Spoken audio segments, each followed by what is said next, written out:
Saya sudah kehadiran tamu, Misteri tempat digantungnya para pejuang geger Cilegon.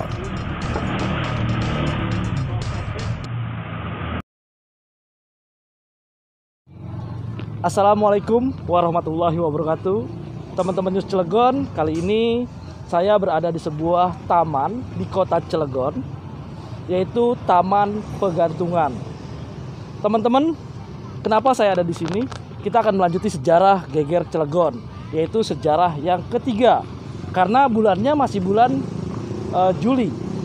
Geger Cilegon rentetannya sampai dengan akhir Juli. Nah, di tempat ini ada satu kejadian yang sangat menarik, teman-teman. Yang harusnya di tempat ini adalah tempat yang sangat harus dijadikan sebagai momen bersejarah, tempat bersejarah, yaitu tempat digantungnya para pejuang geger Cilegon. Ada 11 orang pejuang yang digantung di tempat ini, teman-teman. Nah, teman-teman pengen tahu nggak ceritanya tempat ini zaman dahulunya? Saya sudah kehadiran tamu, kehadiran juga kawan saya, praktisi, dan juga dia adalah seorang keturunan daripada pejuang yang digantung di sini. Yuk teman-teman, kita panggil. Ya, Pak Bambang, inilah dia, Bambang Irawan, seorang praktisi dan juga salah satu keturunannya yang dimakamkan di sini ya Pak Bambang. Selamat sore Pak Bambang. Selamat sore, biasa ketemu lagi, apa kabar nih? Alhamdulillah. Dede ini yang rajin sekali menggali sejarah geger Cilegon nih, terima kasih. Karena saya ingin bahwa kata Pak Bambang, sebenarnya guru saya adalah Pak Bambang sebenarnya. Kata Pak Bambang, sejarah itu sebagai semangat bangsa. Nah, makanya saya selalu ingin menggali sejarah. Pak Bambang, saya ingin bertanya nih sama Pak Bambang. Ya kan, dahulunya ini sekarang ini menjadi taman, tempat bermain anak-anak, tempat bermain keluarga dan lain sebagainya di masa tidak COVID pandemik. Nah, sekarang saya pengen tanya Pak Bambang. Katanya ada sejarah yang sangat memilukan di tempat ini Pak Bambang. Nah, bisa ceritakan Pak Bambang, apa sih dahulunya ini? Ya, jadi berdasarkan data-data sejarah yang saya dapatkan. Iya, tentu saja. Selain memang kalau cerita turun temurun masalah digantung itu memang ada dari artinya di antara keluarga-keluarga itu juga beberapa orang Cilegon juga mengetahui itu ada peristiwa penggantungan. Peristiwa penggantungan di sini. Iya, penggantungan ya. Iya. Atas beberapa kiai begitulah kira-kira. Ada kaitannya dengan nama lingkungan di sini. Kan ini lingkungan pegantungan. Ada kaitannya dengan nama lingkungan pegantungan. Tentu saja nama pegantungan itu muncul yang sekarang menjadi kampung ya, lingkungan pegantungan itu awalnya memang karena adanya beberapa kiai yang digantung di tempat ini ya. Pejuang juga ya Pak Bambang. Iya, para pejuang juga pada waktu itu kan kita dikenalnya sebagai dijajah Belanda dan mereka itu para kiai-kiai itu ditangkepin Belanda. Memang versinya berbagai macam. Ditangkapnya waktu ngapain dan kenapa itu berbagai macam. Berapa orang Pak Bambang? Pengen tahu saya. Nah, kalau berdasarkan dongeng ya, turun temurun, memang tidak diketahui berapa orang. Oh, kalau berdasarkan dongeng nggak tahu ada berapa orang? Ada beberapa orang, hanya ada beberapa orang, jumlahnya tidak tahu, persis nama-namanya juga tidak tahu, kecuali satu orang yang namanya Yahya. Akan tetapi kalau berdasarkan data yang saya ketemukan dalam bukunya Profesor Dr. Sartono kan menjelaskan secara detail, bukan hanya jumlah ataupun nama-namanya saja. Iya. Akan tetapi diceritakan mengapa sampai digantung dan bagaimana prosesnya gitu. Nah, mungkin kita ngobrol-ngobrol itu di sini. Oke Pak Bambang. Ya, tadi Pak Bambang sudah cerita ada 11 orang dalam data buku yang digantung. Pak Bambang tahu nggak? Ini kan lebar nih, taman ini luas. Ya, ini ada titik keluar masuknya kendaraan sebenarnya yang ingin ke taman. Nah, Pak Bambang bisa cerita nggak di mana sih titik lokasinya? Kalau berdasarkan dongeng atau berdasarkan buku, silakan Pak Bambang. Teman-teman pengen tahu. Ini juga perlu kita tegaskan ya. Kita tegaskan dulu, makanya saya berdiri di sini ini adalah hanya perkiraan. Oh, perkiraan di sini. Perkiraan. Karena kenapa? Saya kan belum tahu, nggak ngerti. Tapi Pak Bambang, perkiraan itu harus ada ini loh, ada gambarannya gitu loh. Betul. Jadi berdasarkan analisa dari sini, kenapa saya mengambil tempat di sini? Ya, tapi ini juga jangan dijadikan sebagai patokan ya. Oh, bukan patokan. Karena analisa. Teman-teman, tempat yang akan ditunjuk Pak Bambang bukanlah patokan, tetapi ini adalah analisa berdasarkan data-data sejarah yang ada dalam buku dan berdasarkan dongeng-dongeng yang saya terima adanya di sekitaran sini gitu kan. Sekitaran sini. Oh, kan, di sekitaran sini. Iya, sekitaran sini kan di mana lokasinya kan kita nggak tahu. Kalau di buku dijelaskan gimana Pak? Di buku itu dijelaskannya hanya biar gini, biar nanti dikira saya mengada-ada ya. Jadi gini, ya saya ambil dulu dari sini ya, atau langsung saya ambil satu alinea ya, biar lebih jelas. Silakan Bang. Jadi sebelum nanti juga saya jelaskan kenapa prosesnya, tetapi sekarang saya langsung ke gini aja. Halaman ya penting, 369 karena buku Profesor Dr. Sartono Kartodirijo berjudul Pemberontakan Petani Banten Pustaka Jaya. Nah, ini artinya saya bukan mengada-ada gitu dari bisa dikonfirmasi nanti teman-teman gitu ya. Teman-teman yang pengen tahu kebenarannya bisa beli atau cari buku yang ini teman-teman. Ya, yang Pak Bambang bawa. Di halaman berapa tadi Pak Bambang? 369. Apa ceritanya Pak Bambang? Jadi saya bacakan satu alinea saja dulu. Hukuman mati terhadap ke-11 orang itu baru dilaksanakan hampir 1 tahun setelah pecahnya pemberontakan. Oh, berarti kejadiannya 1 tahun. Berarti hukuman mati dilaksanakannya berarti 1889. Ya, 1889. Nanti kita konfirmasi ke makamnya, betulkah itu? Ya. Kan gitu. Buku. Oh, ada makamnya, Pak. Ke Batu Nisan. Oke, siap. Ada bukti sejarahnya teman-teman. Menceritakan 1889. Nanti kita lihat di Batu Nisan betulkah tahun itu dimakamkannya, kan gitu. Kita saling cross check nanti. Siap, jadi kita akan lihat nanti. Kelompok pertama dikirim ke tiang gantungan pada tanggal 15 Juni 15 Juni sebagai momen penggantungan pertama para pejuang, teman-teman. Tahun 1889 ya. 89, iya. Dan terdiri dari 5 pemberontak sebagai berikut. Ya. Nah, nama-namanya Samidin. Berarti dari 11 nggak semua digantung langsung sekaligus? Proses pengadilannya masih berjalan. Oh, masih seperti seperti sekarang ini ada remisi dan lain sebagainya gitu. Iya, betul. Nanti kita jelasin juga proses pengadilannya. Biar teman-teman nih kita semua tahu ya. Teman-teman pasti penasaran bagaimana sejarahnya nih. Zaman dahulu masih ada kayak zaman sekarang ternyata zaman sekarang itu sebenarnya mengikuti zaman dulu ya Pak Bambang. Ini yang penting harus diketahui sama generasi sekarang bahwa apa yang kita lakukan sekarang ini termasuk KUHP itu kitab-kitab hukum itu sudah dipergunakan untuk menangkapi orang-orang ini. Pejuang-pejuang kita kemudian dipakailah oleh kita sekarang generasi kemerdekaan. Jadi ini penting informasi ya. Dilanjut Pak Bambang, 5 orang dulu nih dari 11. Kemudian sudah tadi ya. 5 orang tadi udah. Sudah saya sebutkan semua belum ya? Belum namanya siapa? Nama-namanya Samidin, Taslin, Kamidin, Haji Muhammad Ahya, dan Haji Mahmud. Itu dipancung duluan. Digantung duluan. Digantung pancung lagi saya salah. Digantung di tempat ini. Tadi itu kalau masalah di kemungkinan di tempat ini di sekitar sini gitu. Enggak, tetapi areanya di sekitar sini. Karena di sini nanti, nanti kita lanjutkan ya, biar gambaran areanya ya. Nah, pesta pegantungan yang kedua berlangsung di Cilegon. Namanya pesta. Kenapa namanya pesta ya? Jadi ini istilahnya Belanda. Bukan istilah Belanda.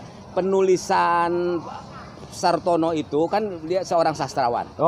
Sastrawan menganalisa kemudian mengatakan bahwa pesta bagi Belanda. Pesta bagi Belanda. Kemenangan bagi Belanda. Siap. Gitu. Artinya ini versi pesta tadi versinya Belanda. Versi Belanda karena dianggapnya ini pesta loh, kemenangan gitu. Setelah mereka dibantai habis oleh para pejuang ini, kalau menurut mereka oleh para pemberontak kan gitu. Kemudian inilah pestanya gitu. Pesta dia kemenangannya. Jadi gimana? Siapa lagi? Kemudian jadi pesta pegantungan yang kedua berlangsung di Cilegon sekitar 4 minggu kemudian. Dari pegantungan pertama 4 minggu, berarti ada 6 orang. 6 orang ya. Yakni pada tanggal 12 Juli 1889. 12 Juli 1889. Berarti sekitar 3 hari yang lalu ya Pak Pak Bambang ya. Kejadian itu 3 hari yang lalu, bahwa di tempat ini di daerah sekitaran sini pernah terjadi pejuang yang digantung di tempat ini. 3 hari yang 6 lalu. orang, 3 hari yang lalu teman-teman. Luar biasa tanggal teman-teman. berapa? Sekarang tanggal 15 Pak 15 Bambang. Juli. Nah, cuman beda di tahun. Beda di tahun. 1889, kalau ini 2021. Menyeramkan pastinya teman-teman ketika itu mungkin pejuang kita dagdikduk atau pejuang kita sudah siap dengan siap digantung tuh. Artinya mati syahid teman-teman. Nah, lanjut Pak Bambang. Orang ya, lanjut. Ke-6 orang yang berdiri di panggung pegantungan adalah Dulmanan, Sakimin, Haji Hamim, Dengi, Oyang, dan Kasar. Wah, ada 6 orang tadi ya panggung itu ya. Iya, kalau ngebayangin ada panggungnya. Iya, bahasanya sastra. Tapi teman-teman jangan ngebayangin mentang-mentang panggung kayak panggung hiburan, bukan ya Bambang ya, bukan ya. Bahasa aja sastra. Kemudian Pak Bambang. Nah, itu karena di sini sudah berarti semua dikumpul. Nah, kita teruskan. Mereka digantung di muka umum di sebuah lapangan terbuka kira-kira 2 km sebelah utara Cilegon. 2 km sebelah utara Cilegon. Artinya dari mana nih artinya? Kalau yang disebut Cilegon itu berarti kan kalau pusat pemerintahannya di wadanannya di yang sekarang kantor wali kota. Kemungkinan menghitungnya dari situ. Dari situ 2 km. Kemarin saya nggak sempat ngitung ya, nggak lupa bawa meteran gitu ya. Sehingga diperkirakan aja lah. Ya, diperkirakan sekitar sini. Dan gitu. nama lingkungan juga ini pegantungan gitu. Oh iya Pak Bambang. Oke. Nah, peristiwa itu mungkin sungguh menegangkan. Seperti apa sih Pak Bambang kalau boleh diceritakan dalam buku orang-orang itu dibunuh satu persatu, digantung satu persatu atau secara bergantian? Nah, atau sekaligus plak seperti apa zaman dulu kalau gambaran di buku? Boleh. Jadi saya lanjutkan dulu ke sini ya.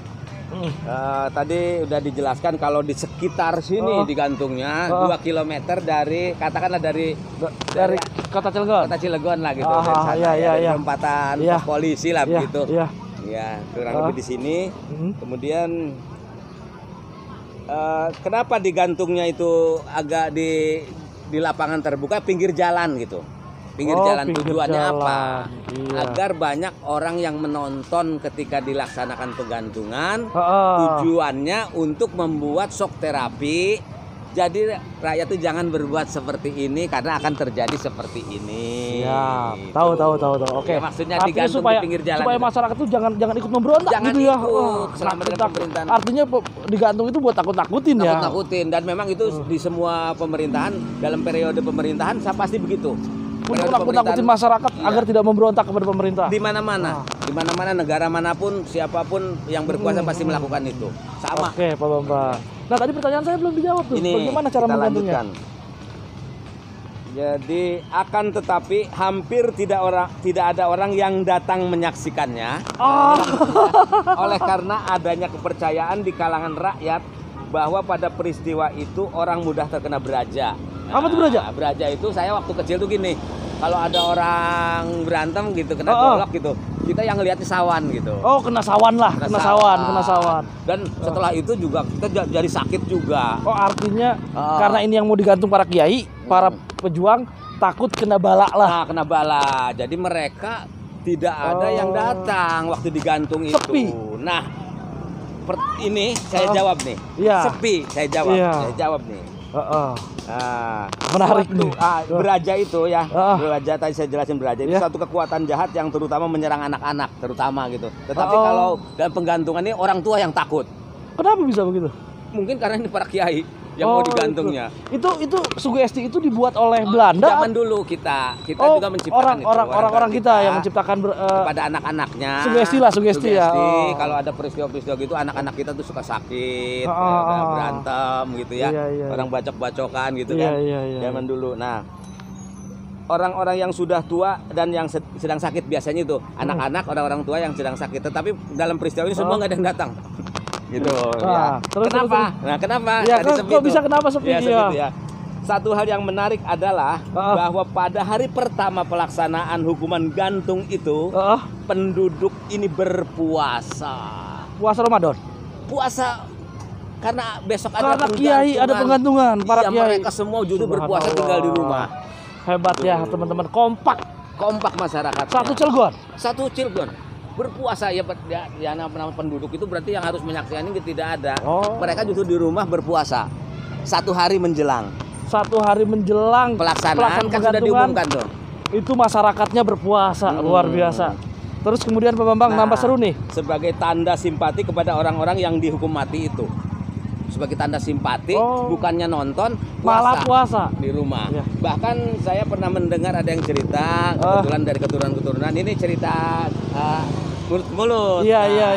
Saya seling itu. Katanya malam harinya di makam pegantungan itu karena digantungannya di sana. Oh, ada makam pegantungan ya di sana. Di makamnya di sana. Iya. Di sana. Iya. Di sana makam pegantungnya. Ntar teman-teman mungkin episode berikutnya keempat ya. Kita akan ke makam pegantungan teman-teman. Yuk lanjut Pak Bambang. Jadi malam harinya justru suasananya itu sepi. Wah, gitu ya. Malam harinya ya. Teman-teman, bayangin suasana malam setelah pegantungan dilakukan. Setelah penguburan dilakukan. Seperti apa tegangnya. Ke zaman sekarang pun ketika ada yang kayak zaman sekarang, bagaimana sepinya ya Pak Bambang ya? Iya. Dulu juga seperti itu. Dulu memang sepi, kebetulan di sini kan masih hutan ya. Ya, bukan hutan lah, artinya pohon-pohonan alas lah. Dan hanya ada lapangan. Lapangan itulah yang dipakai untuk menggantung karena biar bisa dilihat. Kalau di sekitarnya pohon-pohon gitu. Nah, jadi malam harinya di kuburan itu dimakamkan kan ya? Dimakamkan. Di sana itu katanya itu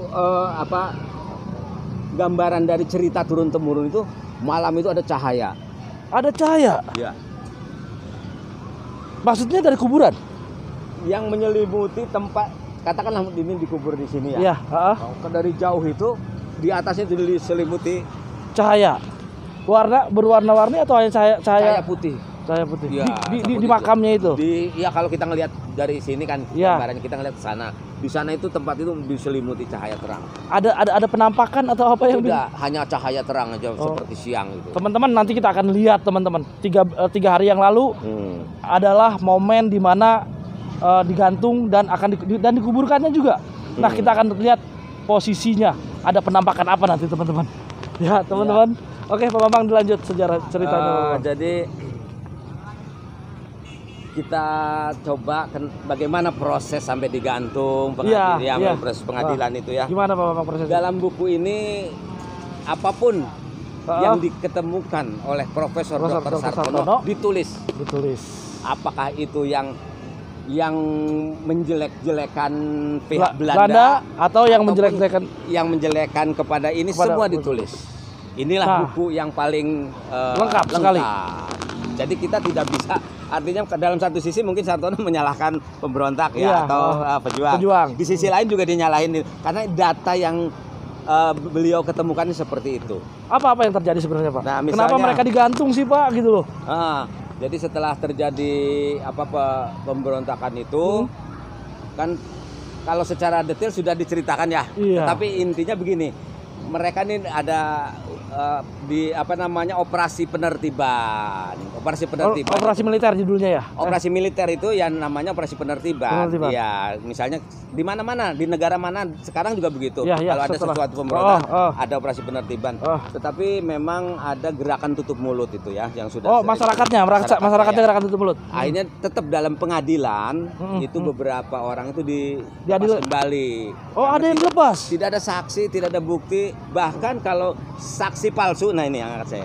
Ada saksi palsu? Ada saksi yang mempalsukan peristiwa atau gitu juga tidak ditanggapi oleh pengadilan. Walaupun itu menguntungkan Belanda. Menguntungkan Belanda dan orang Belanda yang ngomong.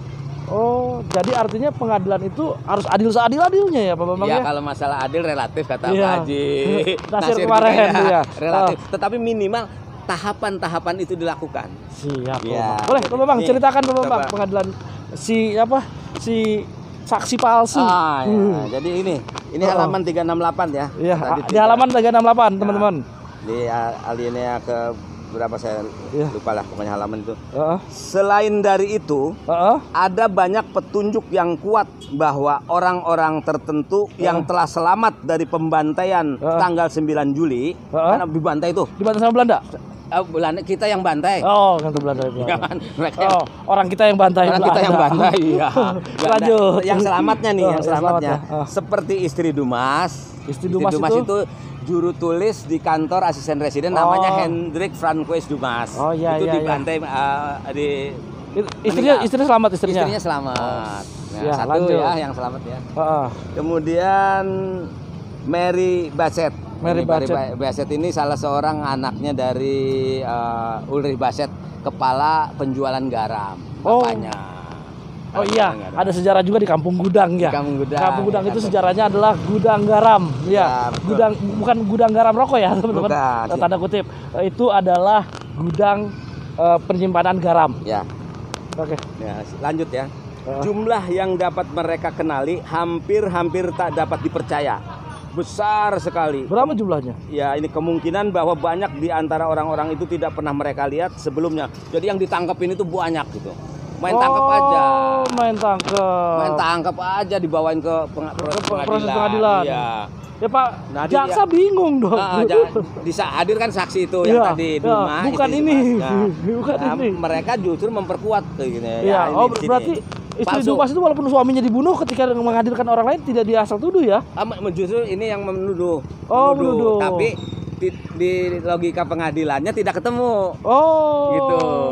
Dia menuduh bahwa ini pelaku. Ini pelakunya, ini kita lanjut ya. Jumlah yang dapat mereka tadi kan hampir tidak dapat percaya ya. Kemudian dalam tulisan untuk memperingati pecahnya pemberontakan itu kira-kira seperempat abad kemudian, kemudian Senok Horgronya juga menyebutkan satu kasus yang menarik dalam kaitannya dengan kesaksian tanpa bukti, kata si Senok Horgronya. Juga membahas. Siapa? Senok Horgronya. Itu siapa itu? Senok Horgronya itu seorang orientalis yang dia memperdalam Islam dan memang dia mendalami kan dia seorang budayawan. Jadi kadang-kadang kita suka mengecil-ngecilkan diri, kita ini bangsa yang besar. Tapi mengecilkan diri katanya gara-gara Senok Horgronya gitu ya. Kita ngikut dia, ajaran Islamnya diturunin. Itu kita itu bangsa yang besar mengecilkan. Padahal sama Haji Abdul Karim tuh nggak ada apa-apanya, makanya buku ini yang harus jadi pegangan. Siap. Satu ya, jelas ya.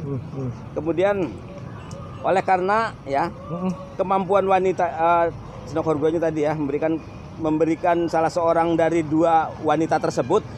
Mana Senok Horgronya orang Belanda, tapi ngomongin si orang Belanda itu yang jadi saksi itu.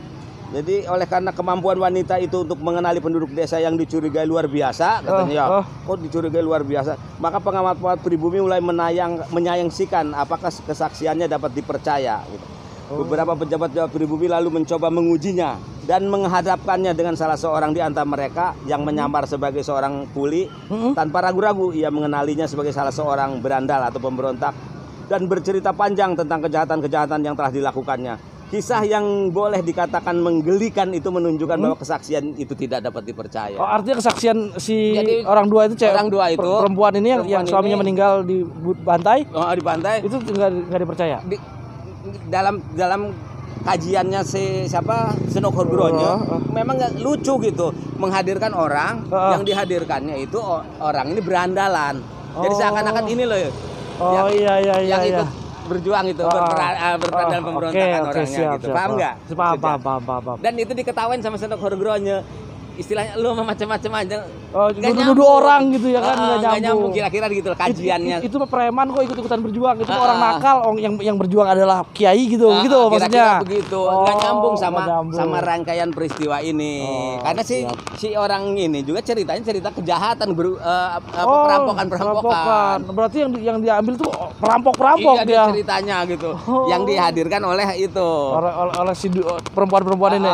Ini saksinya nih. Bang, kemudian yang 11 orang, kenapa akhirnya nih kita pengen tahu nih yang 11 orang kenapa itu kan tadi kan palsu. 11 orang ini kenapa kok bisa dipancung? Apa sih persoalannya?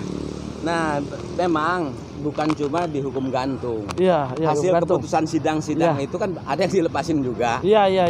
Kan? Ya kenapa yang 11 gitu loh? Yang 11 ini karena dalam persidangan itu ada unsur kejahatan berat. Seperti apa Pak Bambang? Ya, zaman dulu seperti apa sih kejahatan berat? Zaman dulu itu kejahatan beratnya membunuh. Dalam ini dibunuh. Mereka membunuh siapa aja? Nah, yang dibunuh itu kan bahkan Cakradinirat pun dibunuh waktu itu berdana. Iya. Jadi asisten residen Gubel seluruh anak. Gubel juga dibunuh. Oh, anaknya. Kan Gubel kan hilang kan? Anaknya, Gubelnya, semua satu keluarga dibunuh oleh mereka yang 11 orang ini. Dianggapnya dalam pengadilan itu mereka yang bertanggung jawab. Ya mungkin rangkaiannya ada yang berperan sebagai sebagai ini. Artinya rangkaiannya dalam peristiwa ini yang membunuh ini loh orangnya, itu yang 11 ini gitu. Nah, mereka dipenjarakannya di mana, Pak? Sebelum kan 1 tahun nih rangkaiannya. Apa SMP 3 itu? Di sana ya. Oh, kemudian dibawa ke sini untuk dipancung di pagi. Jam berapa itu dipancungnya, Pak Bambang? Ada nggak diceritakan di buku? Di gantung ini memang diceritakannya secara detail, nggak ada jamnya ya, hanya tanggalnya aja. Tetapi diperkirakan itu memang di pagi hari. Di pagi hari karena nanti kan dibawa dulu dari pengadilan, dari penjara, diumumkan dulu. Pengumuman ke seluruh ya bahwa ini akan ada pelaksanaan penggantungan gitu, saudara-saudara hadir ya, orang Belanda kata orang Belandanya gitu. Iya. Nah, itu. Pak Bambang, setelah dipancung, digantung, itu digantungnya dengan tali dan diikat gitu. Oh iya, pasti begitulah. Kurang lebih seperti itu. Wow, teman-teman ngebayangin bagaimana perasaan para pejuang. Tetapi saya yakin pejuang kita husnul khotimah, dan itu mereka demi bangsa, demi Cilegon ya pada waktu itu, Pak Bambang. Betul. Nah, Pak Bambang, pertanyaan saya terakhir, Pak Bambang, sebelum kita lari ke episode ke-4 yaitu misteri makam pegantungan. Kita akan coba sedikit kulik. Nah, mereka itu setelah digantung digeletakkan atau diurus seperti layaknya mayat meninggal? Nah, ini pertanyaan yang paling bagus. Karena kita agar mengetahui masa lalu itu, jadi kita tidak harus mempunyai rasa dendam yang berlebihan begitu ya. Biasa-biasa aja gitu. Karena ini semua sudah takdir, perjalanan takdir, dan itu memang sudah ditentukan. Dan bukan kebetulannya, memang faktanya orang-orang Belanda itu juga memperlakukan para ulama, para kiai itu tidak main geletak. Baik hidup maupun sudah matinya mereka menghormati. Oh. Iya. Tetap di penjara itu tetap dikasih makan. Tetap dihormati. Para kiai itu mempunyai tempat yang lebih tinggi juga di kalangan masyarakat, di mata pemerintahan Hindia Belanda. Ini yang kadang-kadang kita keliru. Dikiranya tidak disiksa, makanya Pak Haji Nasir pernah cerita kemarin. Di sana ada masjid, ada alun-alun pemerintahan Hindia Belanda. Itulah artinya masjid itu diutamakan semua, nggak di sini aja. Di seluruh Indonesia ya? Semua, coba aja lihat. Pasti ada alun-alun, ada masjid. Oke. Artinya Belanda itu, jadi mereka tetap dikapankan, dimandikan, disolatkan oleh orang kita, dan dimakamkan nanti kita ke sana. Oke. Teman-teman, begitulah cerita peristiwa yang terjadi di lokasi ini, teman-teman. Yang sekarangnya menjadi taman. Semoga ruh-ruh para pejuang kita yang digantung di sini itu saat ini mendapatkan surga oleh Allah. Teman-teman, kita akan lari ke sambungan berikutnya yaitu episode 4. Kita dengan judul Misteri Makam Pegantungan. Ada apa di makam pegantungan? Apakah ada penampakan nanti? Kita saksikan. Yuk teman-teman, assalamualaikum warahmatullahi wabarakatuh.